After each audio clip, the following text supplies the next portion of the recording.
नमस्कार साथियों,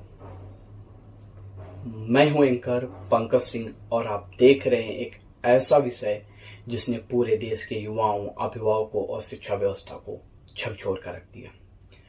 20 जुलाई 2026 को देश की राजधानी दिल्ली के जंतर मंतर पर हजारों छात्र, अभिभावक और विभिन्न सामाजिक संगठन के लोग नीट परीक्षा में कथित अनियमितताओं और पेपर लीक के विरोध में एकत्रित हुए।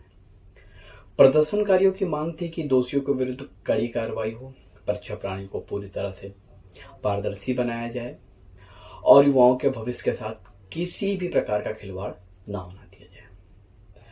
प्रदर्शन के दौरान हालत इतने तनावपूर्ण हो गए कि विभिन्न समाचार रिपोर्टों के अनुसार पुलिस ने भीड़ को नियंत्रित करने के लिए लाठीचार्ज और आंसू गैस का प्रयोग किया।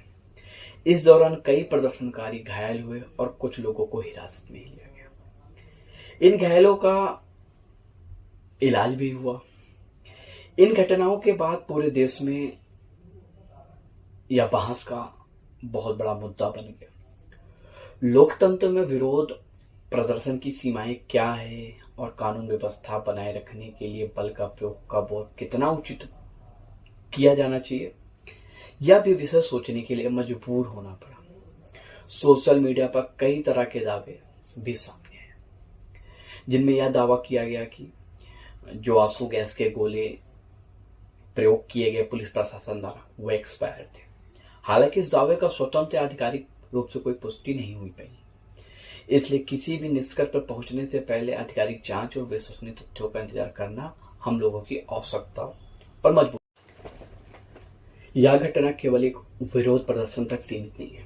यह देश के करोड़ों युवाओं की उस चिंता को भी दर्शाती है जो वर्षों की मेहनत के बाद एक निष्पक्ष और पारदर्शी परीक्षा व्यवस्था की अपेक्षा रखते हैं।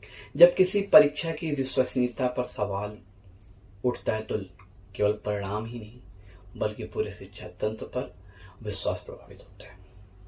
साथ ही कि उतना ही महत्वपूर्ण है कि विरोध प्रदर्शन शांतिपूर्ण और संवैधानिक दायरे में हो तथा प्रशासन की कानून व्यवस्था बनाए रखने हेतु नागरिकों के अधिकारों का पूर्ण सम्मान करे।